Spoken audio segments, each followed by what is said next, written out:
join us. So hang on one second, and there we go. Okay. So for those of you who I have not yet met, my name is Robert Shaw. So proud to serve as the principal here at Roswell High School. And there's no question that for our ninth graders, for all of our students, this has been a very unusual year. Normally, we would do this in August, and it'd be a room full of people in the auditorium, and you'd be meeting people and making friends and getting plugged in. But that hasn't had to happen. That hasn't been able to happen, and that's just the world that we're living in right now.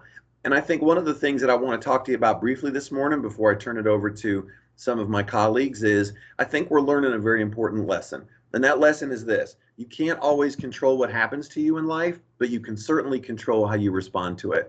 And despite all of the challenges brought forth by the coronavirus going back to last spring, I think a lot of our students are responding well. I know our faculty and staff are responding. Everybody is doing the very best we can, and we're going to continue to do that for however long we have to. Because all of us as adults here at Roswell are really committed to one thing, and that's supporting you. So as you start your ninth grade year, I just want to remind you that all of the adults in this building are here for you to get you off to a good start and to continue to support you as you have some very important next 4 years ahead of you and make some very important decisions. And here's the other thing I'd like you to share, to think about this morning. I want you to really start to set your goals because let's face it, your childhood is beginning to come to an end, and that's nothing to be sad about. Great things are ahead for you, wonderful things as you start to transition into young adulthood, and we're here to help you on that journey. So I really want you to set your goals, not for where you want to be in a year or 2 years, but really think about where you want to be in 10 years.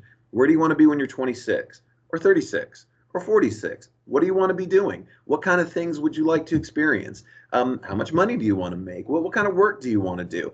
And every single day you're at Roswell High School, you're going to make decisions that are either going to get you a little closer to that goal or a little further away. And what we're here to do is to help you make those decisions to get you closer to reaching those goals and dreams. And remember this: most people in life are where they are because of decisions that they have made. Doesn't mean people don't make mistakes. We all do. Lord knows I do, right? But our job here at Roswell is to get you off to a good start and help you really make those good decisions so you can fulfill what you want to do and set the pace and path for your life that you want to follow. So it's exciting. It's fun. It's why we're here as adults, because we really love to support our young people. And there's nothing more fun, nothing more enriching, nothing more exciting for us than to see our students go from ninth graders all the way to seniors and then go on and do amazing things. So before I wrap it up, just let me say that we're here for you. We do this work because we care about young people. You're going to make some incredible friendships over the next few years, not just with students, but also with your teachers who are going to support you as you go through this incredible journey. So again, thank you for being awesome. I look forward, for those of you I hadn't met in person, I look forward to meeting you in person. Today, we're going to do a lot. Some of what we're going to go over is rules, right? You got to have rules for two reasons. One is we're a pretty large school, about 2,200 kids. So we have to have rules just so we can get through our day safely and teachers can teach and students can learn. But also we need to have rules because we're, again, one more time, setting you up for what comes for the rest of your life. So we want you to know how to behave, how to act appropriately, how to resolve conflicts, how to take care of things in a productive way. And so that's why we have rules here too, which you will learn about as we go on. But last, thank you for what you're doing. Get involved in something. There's so many clubs and sports and activities that are here, especially if you're in the building. But even if you're not, you can still get plugged in to some great things that are going on at Roswell High School. So again, welcome to Roswell High School. I'm sorry for many of you, it's almost November and we're just getting a chance to say that. But let me stop the way I started is we have circumstances, but we're going to persevere, we're going to push through, and we're going to continue to be the very best school that we can be. And we're a fantastic place, and I'm so glad you're a part of Roswell High School. So again, welcome Hornets. For those of you I hadn't met, I look forward to meeting you in person. And with that, I will stop talking and turn this over to your next presenter. Thanks, Hornets.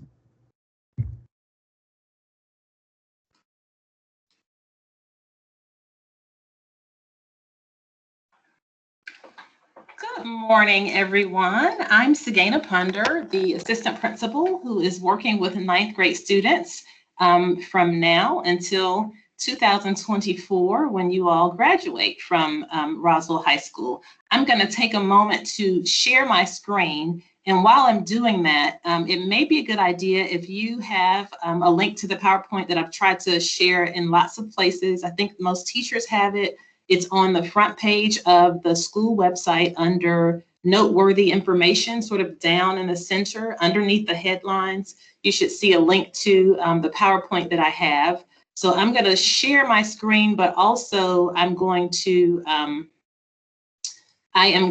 give a moment for everybody to pull it up just in case sharing my screen isn't working.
Okay, I'm going to go ahead and get started. The first slide just speaks about the thing that's very, very important to us, and that is your safety and the safety of all of the adults here in the building as well. I am pointing out that our school is a closed campus. That means that we do not allow you to leave and come back at will. We expect, in general, most ninth graders are taking all of your classes here on campus if you are face-to-face. So we expect you to be here and follow your schedule, wearing your mask all day long. And I do want to say thank you. I think that so far, those of us that are here in the building, students have been doing a great job of wearing your masks consistently. And hopefully you understand that for us, this is something that's simply not negotiable. If you're having to be reminded to do that, expect to be sent up here to the office and to go home and do remote learning for the day, because that's just a place where we don't really have any room for error, and teachers don't have time to go back and forth with you. So thank you for doing a great job with that so far, and continue to do that. Following your schedule is a hallmark of success in high school. You should be in every single class on time every day.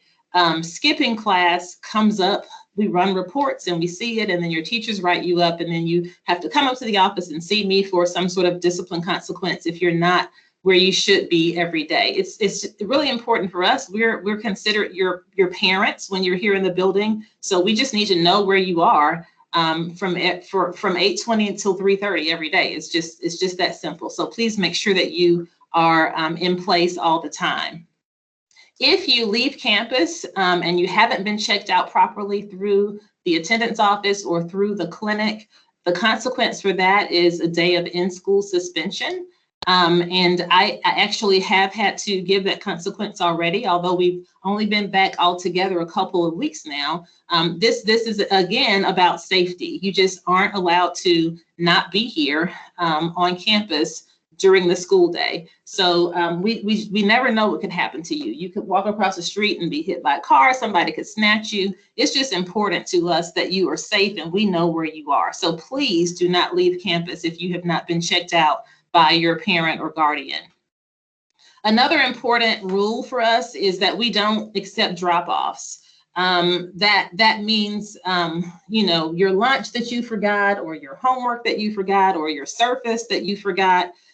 We don't accept Uber Eats deliveries or DoorDash or anything like that. Again, this is all about safety, and we just don't want to disrupt class by accepting things from your parents. And at this point, we think it's a pretty it's a pretty good lesson for you to learn if you're not prepared by not having that thing. And hopefully that will remind you next time that you want to check to make sure that you're all set when you leave the house and you're heading out to school. If you should arrive at school and you don't have your Surface for the day, certainly your teachers will be flexible and work with you, and you'll be able to successfully navigate. I mean, it may take a little extra effort on your part, but we are not accepting things from parents. And it's not good when parents just kind of try to drive up and go to a side door and meet you, because we don't know who they are. So we don't want that happening at all. So if you have forgotten something, you can make it. You can make it through the day, I promise, without it. Even your cell phone, that's something that you can survive the day without if you happen to leave that at home. For a fourth period, just to be very clear, your only options are really the cafeteria, the outdoor picnic area, the pavilion area that's right outside of the back of the gym, and the media center. That's it. Those are the only places where you should be during fourth period. If there's a rare occasion where you're going to be with another teacher, then that teacher has written a pass for you, and that's something that's been worked out on the front end. But really, those are the only places where we expect any of our students to be during lunch or study hall time. And finally, under safety, if you haven't already, please go to your app store on your phone and download the Quick Tip app from Fulton County Schools.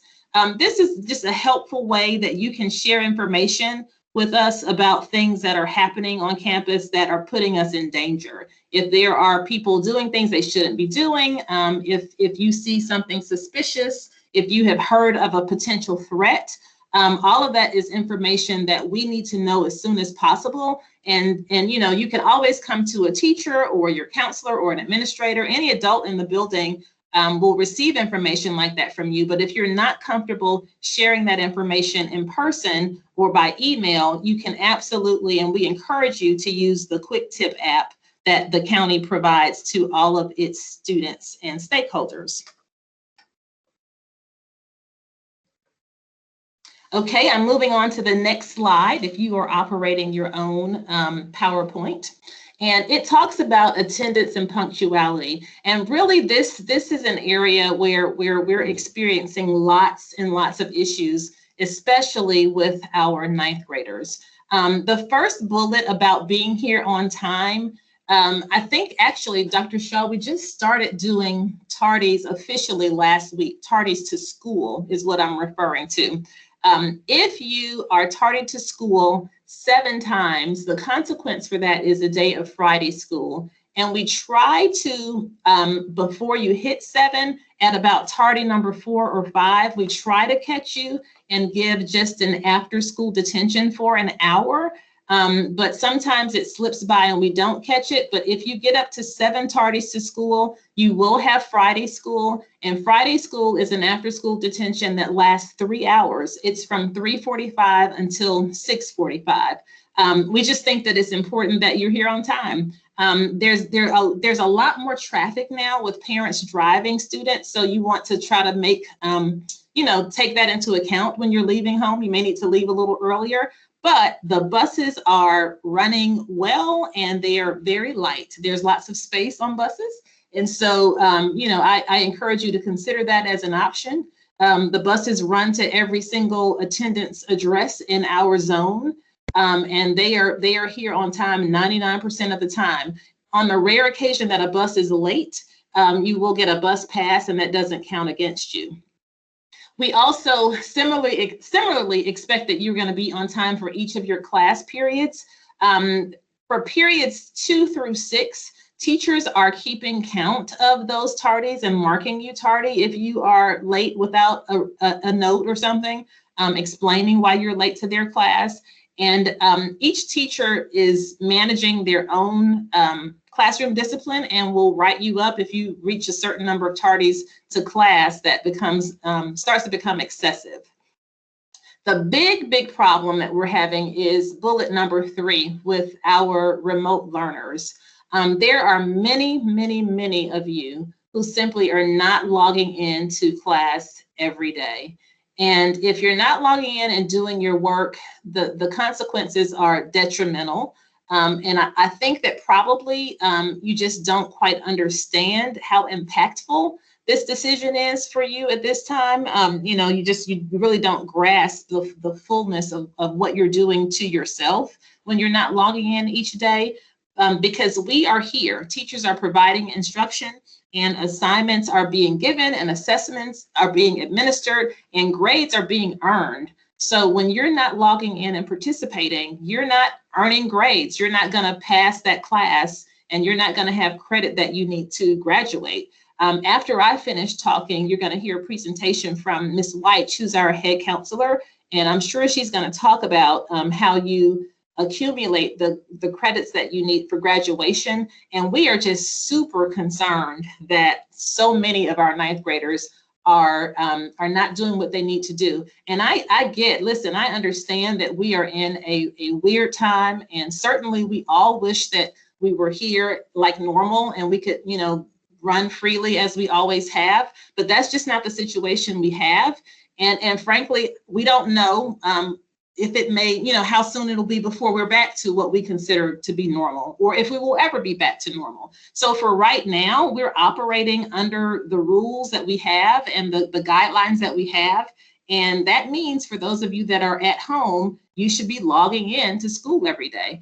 I think that it's great that the county has given the option for you to stay home if there's for health reasons, if there's some reason in your specific family situation that being at home is safer for you. I think that's wonderful that you have the option to be at home, but you still are responsible for doing the work. So if there's going to be a day when you're absent from school, if you are sick or if you have a doctor's appointment or some other appointment, you need to notify the attendance office within 5 days of your return, and your parent should be reaching out. The email or note should come from your parent, and it should explain why you were absent, and that needs to be received within 5 days of you coming back to school. When we're here and school is open, we expect you to be here. So when you don't show up, that's a big deal to us. It's not just, oh, so-and-so was absent and we move on. We really want to know why. So that's why we ask that you document every single absence by bringing a note into the attendance office explaining why you were not in school. This next slide is sort of just explains and highlights the problem with how you all are performing overall as a class. Notice at the top, I say time is slipping away. 6 weeks, 12 weeks, 18 weeks. So the high school semester is divided differently than it is in middle school. In middle school, I believe that you all operated on quarters. So you got a progress report at 4.5 weeks, and then there was a 9-week one, and so on until you reach the end of the semester. So here at the high school, the time of the progress report is a little longer. The 6-week progress report happened a while ago, and actually we are coming up on the 12-week progress report at the end of this week, believe it or not. We're 2/3 of the way through the semester at this point. It's a little frightening just because so many of you are not doing what you need to be doing in terms of work. So pretty soon it's going to be the end of the semester and you will have those final grades, and that's it.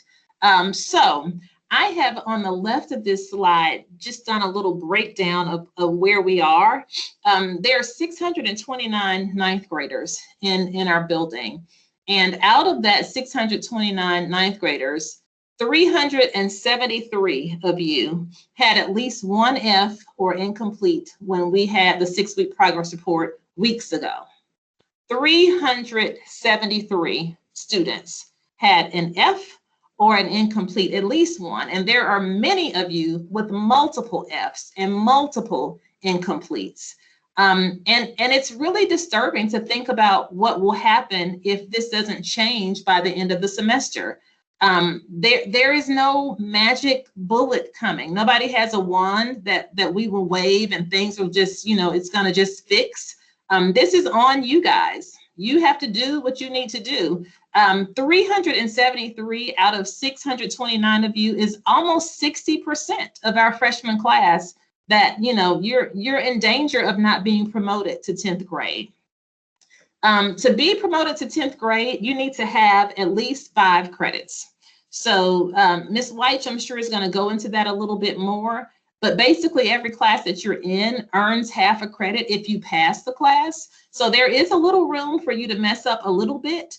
But for those of you that are failing or have incompletes in 3 and 4 and 5 classes, that is simply not sustainable. You will be in the 9th grade again. That total number of 9th graders, 629, that includes some kids that were here last year and they didn't do what they needed to do, and they're in 9th grade again. So it happens. And, you know, it's unfortunate that we are in the pandemic. I mean, unfortunate is probably a mild way to put it. It's awful. It's awful what's happening around the world right now. But we are expecting you to log in and do what you need to do.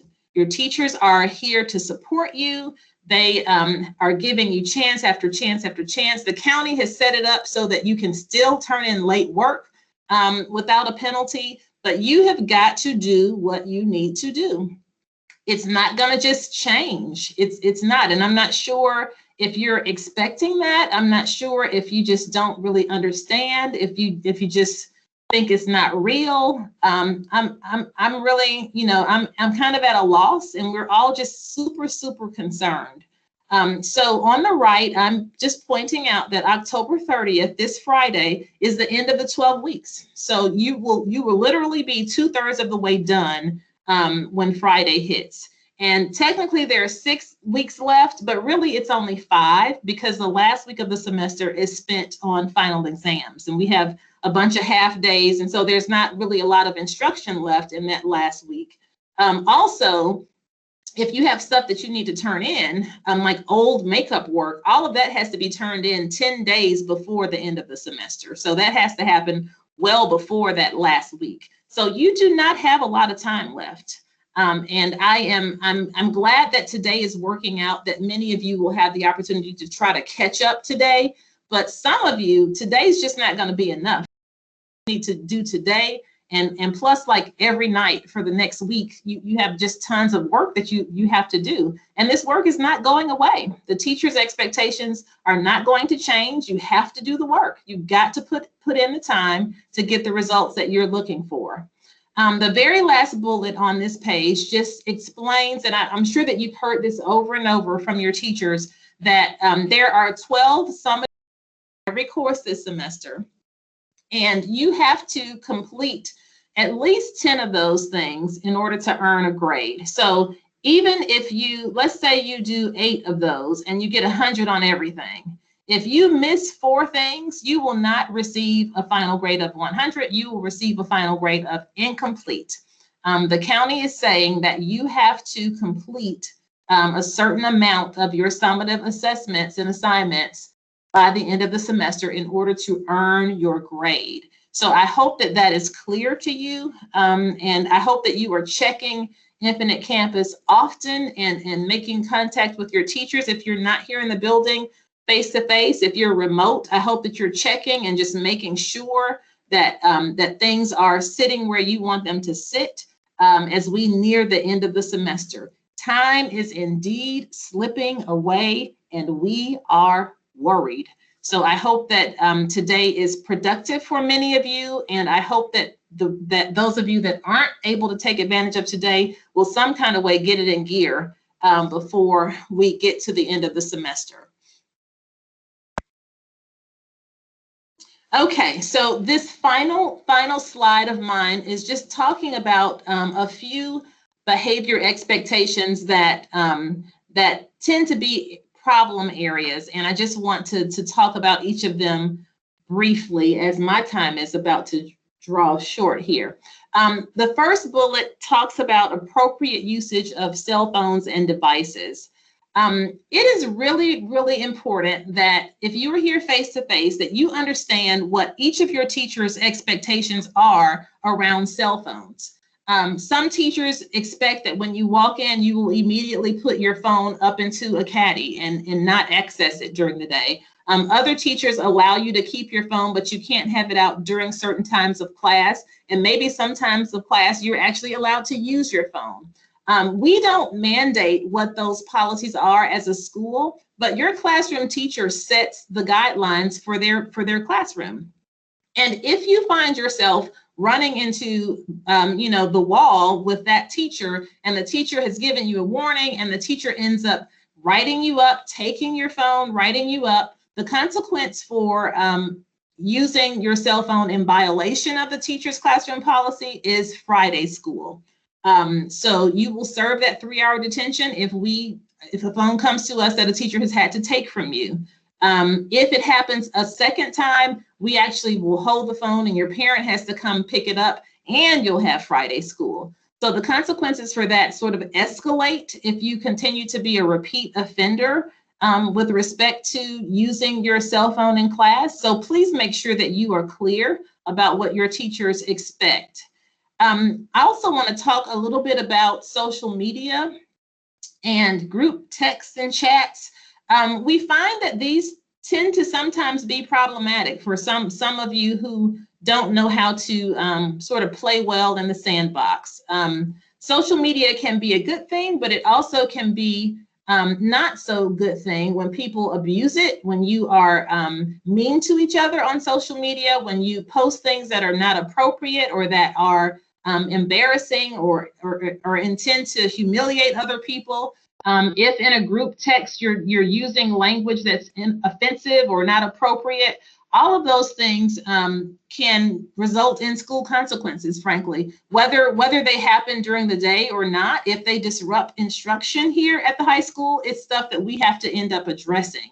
So I just would like to encourage you to be really careful about how you use your cell phone and social media and texting and all of that. As I said, there's potential for it to be great, but unfortunately, some people are not quite mature enough to use it well, and we do address when those things come up, and students have to get consequences for things that they are posting or sharing on social media. The second bullet deals with substances that you should not be ingesting or using or in possession of here at school. There are pretty heavy school consequences for vaping, for being under the influence, or being in possession of alcohol or drugs or other substances. So please make sure that you are not doing that. If you need help, I think Dr. Shaw does a great job of reminding you that we are here for you. If you need to have some sort of counseling or support for an addiction that you have, please let us know. The county does have lots of resources out there to help with that. So, we don't want you to be suffering with it, but it's not something that we will allow here at school. And it's also, this is a place where we appreciate you letting us know if there are classmates of yours or other people here at Roswell that are making us not safe by having drugs or alcohol here on campus. Please report those things to us. We really want to know and try to make sure that we are maintaining a learning environment that's safe for all of our students. The third bullet is sexual harassment. I think that hopefully most of you understand what that means, but we feel very strongly that every student has a right to be here and feel safe and not be bothered by people harassing them, in terms of their body image or sexual orientation or anything like that. Everybody has a right to be here and be comfortable and pursue their education without fear and without being, picked on. So please make sure that you are respecting your classmates and treating other people the way that you would want to be treated. And do understand that we consider it to be very serious, and we will absolutely give out consequences for behavior that does not meet our standard in terms of with respect to sexual harassment. The next one is really starting to be a huge problem, academic dishonesty. With so many of you being online, we are finding many instances of students cheating, whether that means using some resource that you're not supposed to use or sharing tests with other students when you take them. It's just not okay. We have a statement that we ask all of you to write before you're going to take a big test or quiz in your classes, where we just have an expectation that you're going to do the right thing with respect to academic dishonesty. But understand that at the end of the day, the person that you're cheating most is yourself. Everybody won't always get caught. That's just how the world works. People take shortcuts all the time, and some people think they're getting away with it. But at least with respect to cheating on schoolwork, you're certainly shortchanging yourself more than anybody else. We will give a consequence. It will become part of your discipline record if a teacher catches you cheating. And while we have students on remote learning, you will be given the opportunity to redo the assessment. That's just something that we feel like we need to do to make sure that everybody is mastering the content. But this does go onto your discipline record if you are caught cheating. And finally, on this slide, I want to mention dress code. We're in a pandemic, so some things tend to sort of not seem as important. And, I've kind of walked around and seen some things that are disturbing, but today gives us a great opportunity to just put it out there. Like, we do not allow hats and hoods to be worn in the building. You hear us saying that all the time: take your hood off, take your hat off. There are certain days when you might be able to wear a hat. You can certainly wear hats on Fridays. We allow Roswell hats to be worn by students, but in general, hats and hoods are not allowed. The next one, too short shorts and skirts. I'm seeing lots of students walking around where you can't even tell that you have on bottoms, because your top, your hoodie or sweatshirt or whatever, your shorts are so short that it's just not even clear that anything is under there. That's not okay. It's not appropriate for school.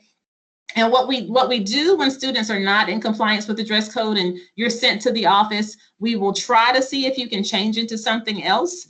And sometimes, unfortunately, that means bothering your parent or having somebody come bring you something. So you get one warning and we allow you to try to change into something that's okay for school. But if it happens again, then you start to accumulate consequences for dress code, which is really silly. Like, you don't want to start serving detentions and stuff for dress code. So just make sure when you leave in the morning that, I can actually see, we can see your shorts or your pants. We need to be able to tell that you have something on underneath your top. And the last one on here: pajamas, house slippers, do-rags, bonnets. All of those things are things that are for at home.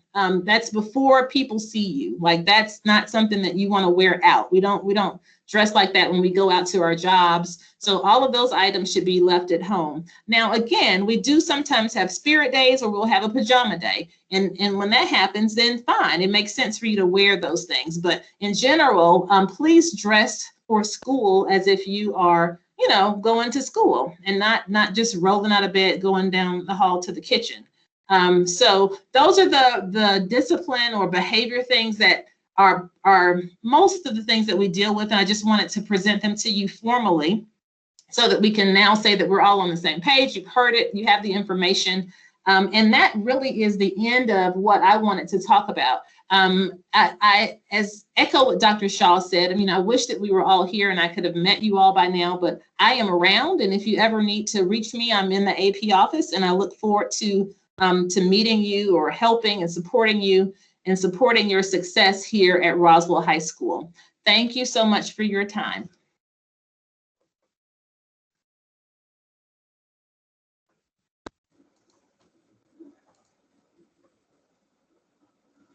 Good morning, everybody, and happy Tuesday. My name is Yolandria White, and I am the head counselor here in the Office of Student Services. I'm so delighted to meet all of you, even if it is in this setting.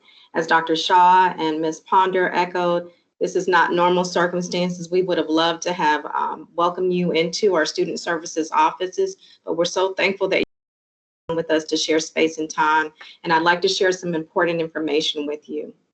I've also included our PowerPoint in the chat for those of you that are looking at home, and it's entitled Freshman 101. If you want to pull that up, it is in the chat.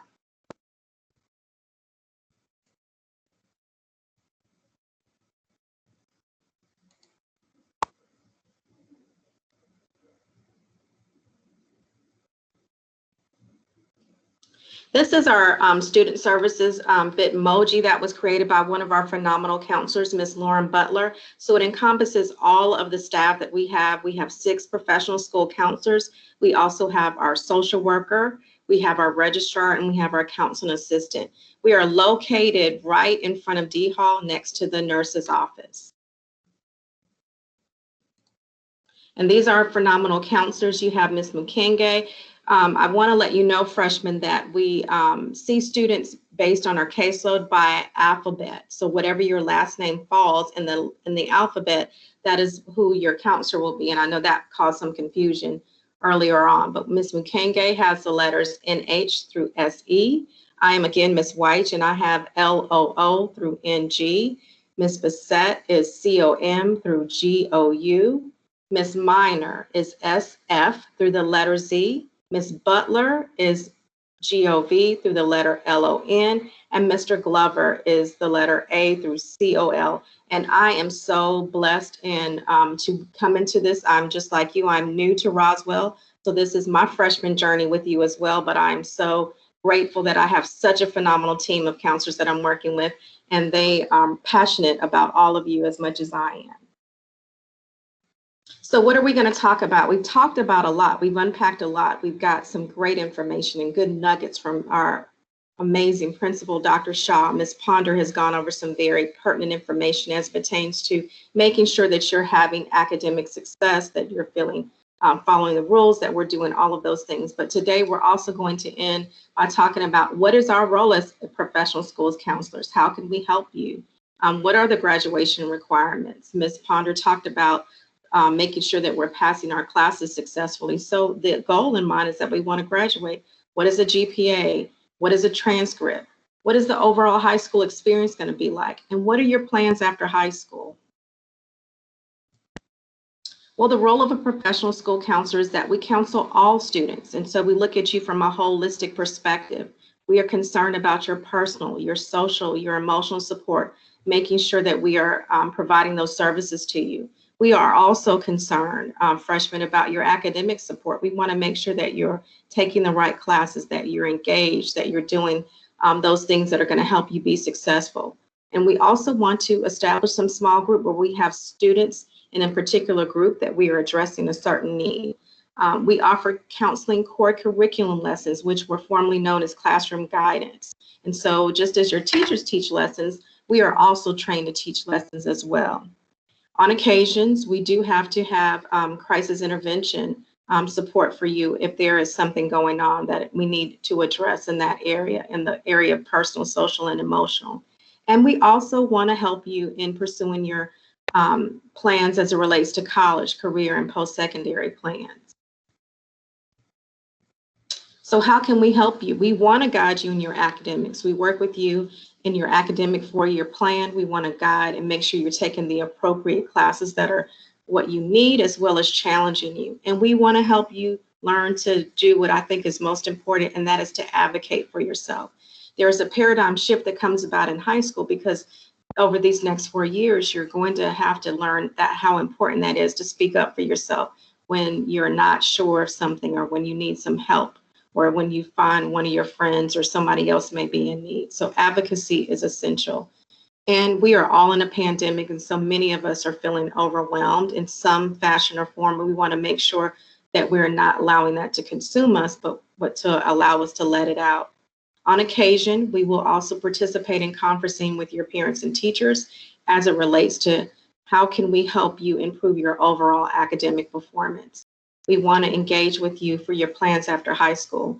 All of our professional school counselors right now are working with our seniors to write letters of recommendation and ensure that they are applying to schools of their choice that they're interested in attending after their high school career is over. We also want to see you. Some of you are virtual, and so we can meet with you in Microsoft Teams, but you're also welcome to come to our office and meet with us individually if the need arises. So let's talk about graduation requirements. Our magic number that I want to imprint in your minds is 23. You have to have 23 credits, but they need to be the right credits. So what is a credit? A credit is earned when you're taking a class, and this semester we're taking 6 classes, and they all are credit bearing. So you want to make sure that you're successfully passing those classes so that you can earn the credit. Each semester, if you pass a class, you get 0.5 credits. That's a half a unit of credit. So for the year, you're going to get a total credit. But for each semester, it's 0.5 for each class that you're taking. We want all of you to have a great freshman year, but we also want you to have a super sophomore year. And that means, freshmen, that you have to pass 5 credits to be counted as a sophomore. So that's very important. 11 credits to be counted as a junior and 17 to be counted as a sensational senior on your way to graduation. You need to earn credits in these particular areas. So as much as you memorize your latest song or some TikTok videos, I want you to also put this in mind. You need 4 units of English, 4 of math, 4 of science, 3 units of social studies, 3 units of career tech, fine arts, foreign language electives. So it doesn't have to be all of those 3, but it needs to be 3 in that particular area.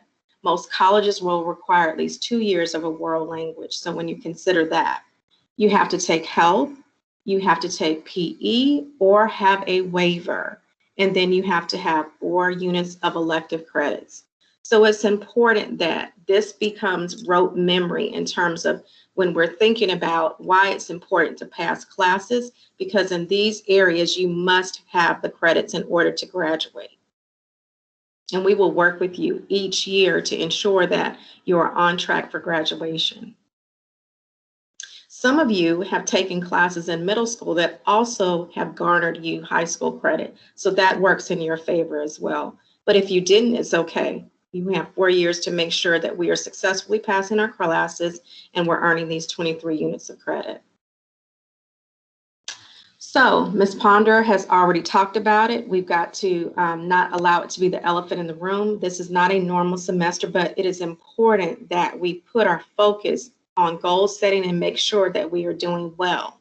So what can we change now to improve your grades and your stress level, which I'll talk about in a minute. It's very important as you matriculate this year in high school that you create some goals for yourself. So time management is important.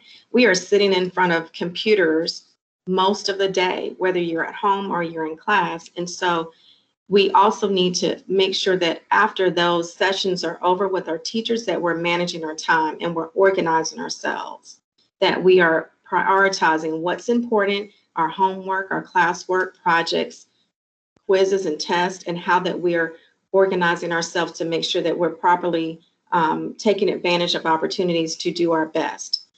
Also, this goes back to 2 previous slides ago, seeking help from teachers and tutors. We don't want you to suffer in silence. We don't want you to drown. We want to make sure that you're advocating for yourself, whether you're remote or you're here face to face, that you're asking for what you need. It's important that you express to your teachers if you don't understand assignments, if you don't understand the material, so that you can get the support you need. And so we encourage you to make sure that you're making those connections with your teachers and also reaching out in terms of tutors if necessary. Talk to your friends. Make sure that you are asking them if maybe they excel in a certain area to maybe help you. And know you have us as well. You have a wealth of resources and we're here to support you. And then we want you, because we're dealing in a different situation this year, to take breaks. It's important for everybody to have balance.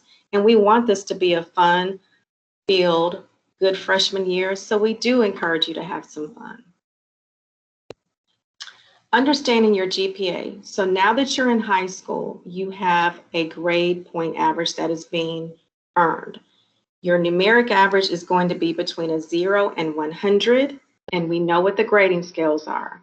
An A gives you a 90 to 100, a C is 70 to 79, a B is 80 to 89, and we don't want Fs. They are 0 to 69. You get weighed for honors in AP with 7 points if you pass the class. Hear me loud. If I were in the classroom, I would say, repeat after me. All grades go on your transcript. Every single grade that you earn in your classes at the end of each semester will go on your transcripts.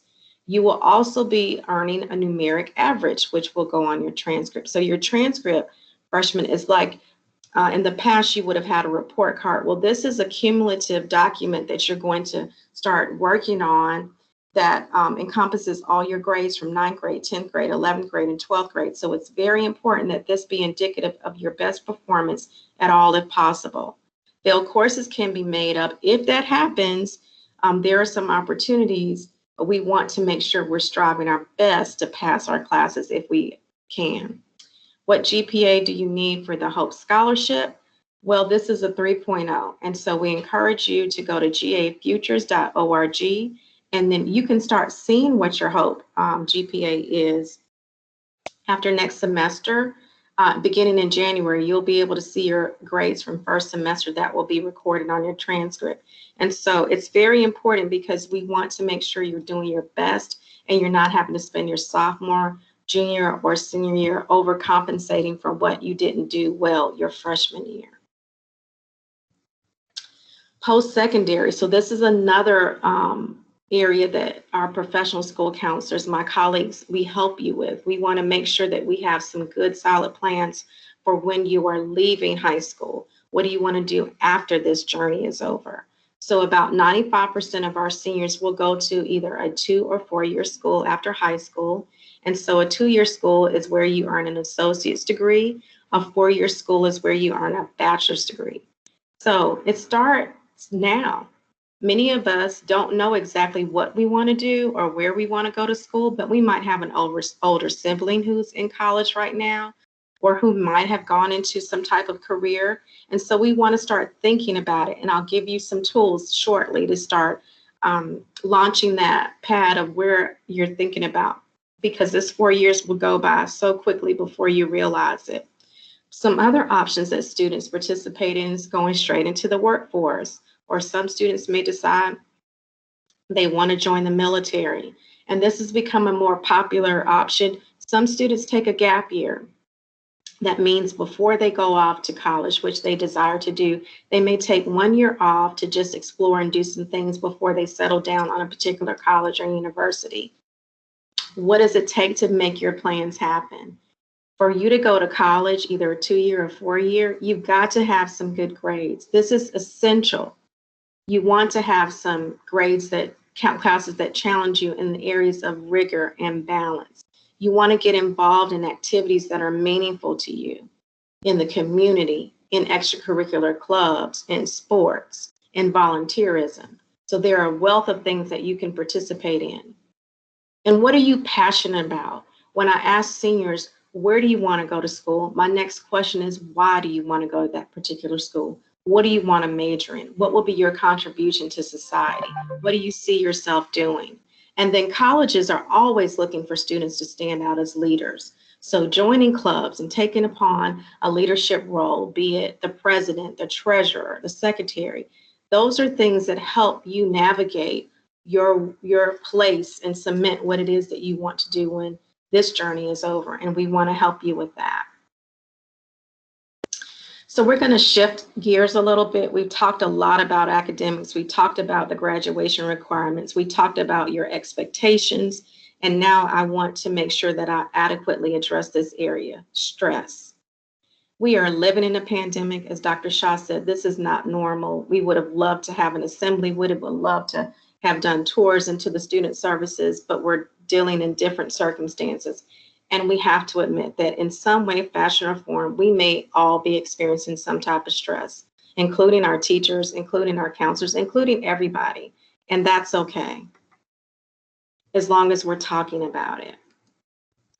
So I want to address this. There are some different types of stress. We have emotional stress, we have physical stress, and we have thoughts that can become stressful. In our emotional state, we can become nervous or anxious. There are many of us that are feeling some type of anxiety of just the uncertainty of what is going to happen from day to day. Sometimes our emotions, they make us feel sad. We may even be frustrated. Many of us can't participate or do the things that we would have normally liked to do, and that is frustrating. We may become irritable to ourselves, to our family members, and many of us are feeling some sense of being overwhelmed from time to time. In our physical state, we may become just exhausted and fatigued. Many of us because of this pandemic, have had changes in our sleeping patterns. Some of us may sleep more. Some of us may have unrestful sleep where we're making up maybe several times during the night. We may experience headaches or stomach aches or change in our eating where we may be eating more food or less food. It just depends. And thoughts. Many of us are overthinking because of the uncertainty of everything that is going on. We may find that it's difficult for us to focus, or that we may have bad thoughts, or what I call stinking thinking thoughts. And then we may goes back to feeling overwhelmed. We have so many things to do that we can't figure out, where do we start from? How do we accomplish what needs to get done? So, what are some causes of stress? Well, we can talk about those things. Sometimes it can be with our friends. This is high school, and so Ms. Ponder talked about that. We may feel some sense of peer pressure. Social media is definitely attributed to some of that in our appearance and our image. High school often draws in the thing that I dread most, and that is drama as it pertains to relationships. Are we in healthy relationships? Do we have healthy friendships? Are we given into societal pressures? If we don't manage our time, that can become stressful. Do we have confidence in ourselves? Do we believe that we can be successful? Many of us are experiencing some type of fears because this pandemic is just every day there's some unknown, some uncertainty. And then we may have some stressors because of violence. School can be stressful. It is difficult transitioning from middle school to high school, and especially in these uncertain circumstances that none of us were expecting. Some of us are working from home, and some of us are coming to school and face to face. And so keeping up with our homeworks and making sure that we're making good grades, or we're trying to, and having multiple tests for different classes, that can be stressful. Some of us even now may be saying, Ms. White, you're talking about college. I don't even know where I want to go to college. And that can become pressure. Or you have an older sibling who has done exceptionally well, and you may find yourself not doing well. So that may be pressure, and sometimes being looked at from one angle. Hopefully this is not occurring, but bullying does happen. And so that can become stressful. And then we may feel stress, unfortunately, from people that we have to interact with daily, in terms of maybe our teachers, or maybe our coaches, or maybe our parents, or maybe our siblings or friends. The pandemic has brought on a lot of different things. And so many of people in society are dealing with financial problems and the loss of jobs. And so that can become stressful. Sometimes we don't get along with our siblings or parents, and that becomes stressful.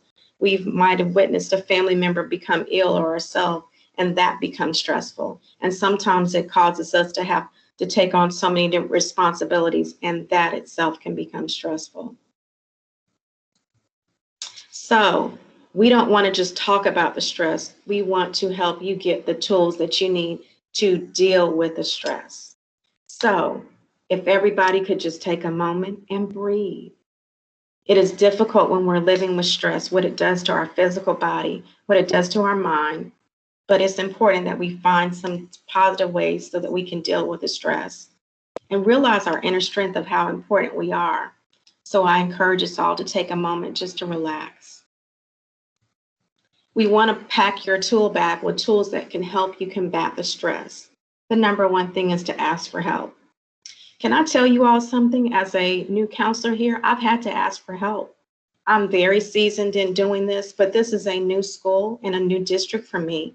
And in order for me to be able to excel, I've had to lean on these phenomenal people I work with every day and get their help. So I encourage you to do the same. Your teachers, they want to help you. They are here for you. I am very confident that they come to school every day with the idea to be of service, and so allow them to help you.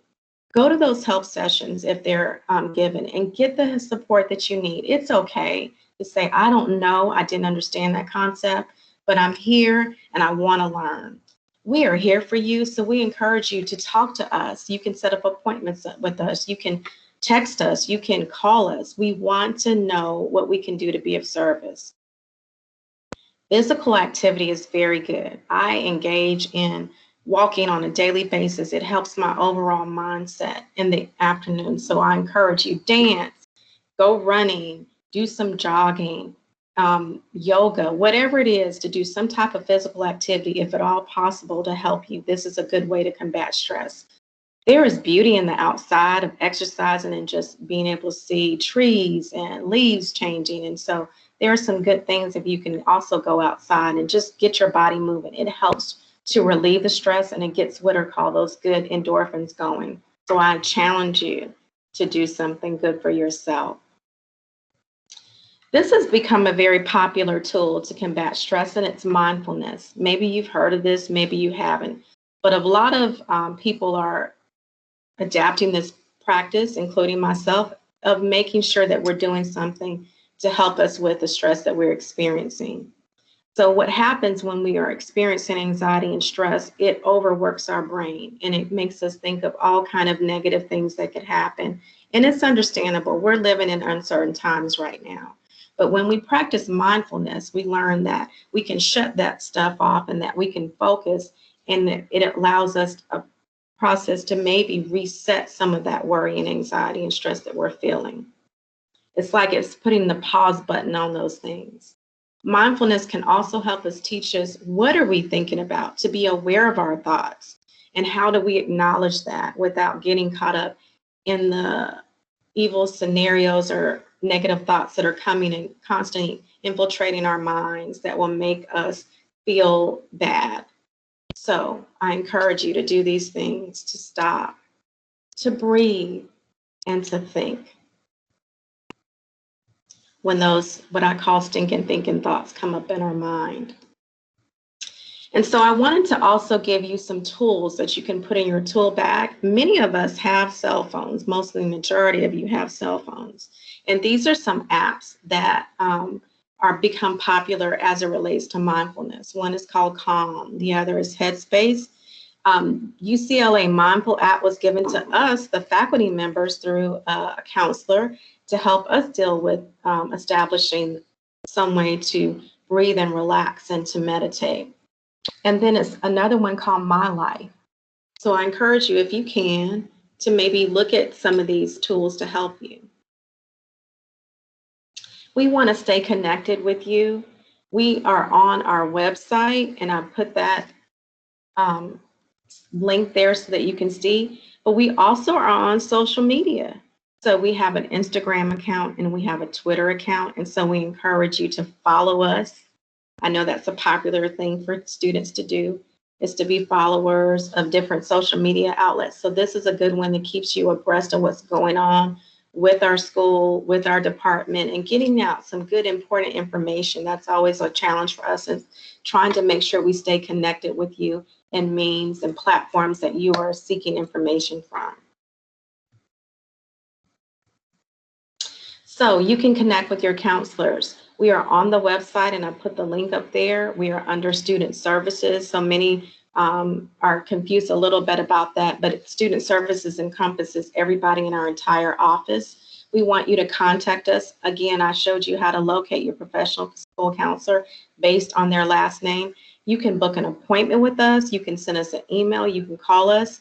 You can stop by. We look forward to connecting with you in any way we possibly can, because you are so important to us.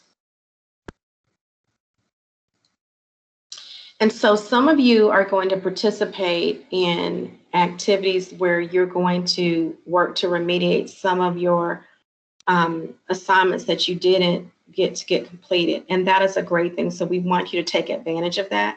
But we also want to introduce you to a Naviance activity. And so I talked to you earlier about, what do you want to do after high school? What are some things that you're interested in? And so this activity is going to give you some insight for you to tap into what are your strengths and what do you think you'd like to do in terms of your careers. And so for those that don't necessarily have any extra work that they need to work on, I challenge you today to work on these activities, to start exposing yourself to those things that you might be interested in. I don't know that when I was in ninth grade, I really knew that I was going to be a professional school counselor, but I had some interest. So this is a wonderful tool that will allow you to start sparking those interests. So I've given the instructions in the chat and also in this PowerPoint. And so they're very simple. You're going to visit Launchpad, and you're going to go to Class Link. And then these are the instructions. Once you go into Class Link, you're going to log in, and then you're going to select the Naviance icon, and it should take you to your account. And then you're going to see under the Careers tab where you go click Career Home, and it will take you to a page where you're going to see careers. And it's going to allow you to take a career profiler, and then you're going to be able to start the assessment. And so based on your responses, it's going to take in that information. It's going to give you a profile of things that you might be interested in doing. And so after you complete that assessment, you'll be able to view the results, and it'll give you some different career themes. And then you'll be able to determine what are some possible careers that I might be interested in. And based on that, you can start thinking about, well, if I want to do this particular career, maybe this would be a good place for me to start getting some information about colleges and salaries and the expectations of that job. And so that would be good information to start working on. And so can I just say to you how proud I am of you, because I know you're going to have some phenomenal careers. I know that you're going to turn your grades around. I know that you're going to do well. I know that you're going to seek out this support, and I know that we're in this together. So I honor this time that you've given us to hopefully put some good nuggets of information into your toolbox, and we look forward to working with you. We hope you have a phenomenal rest of this semester. I'm sorry.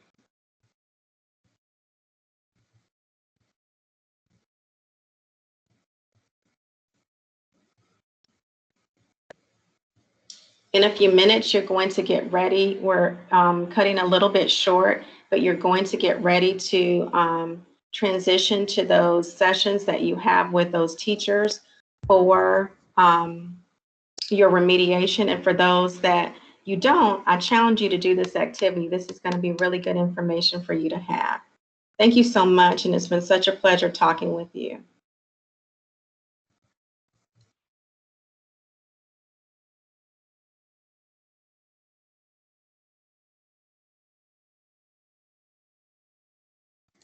Dr. Shar, Ms. Ponder, if you want to have any closing words, you're by all means to do that at this time.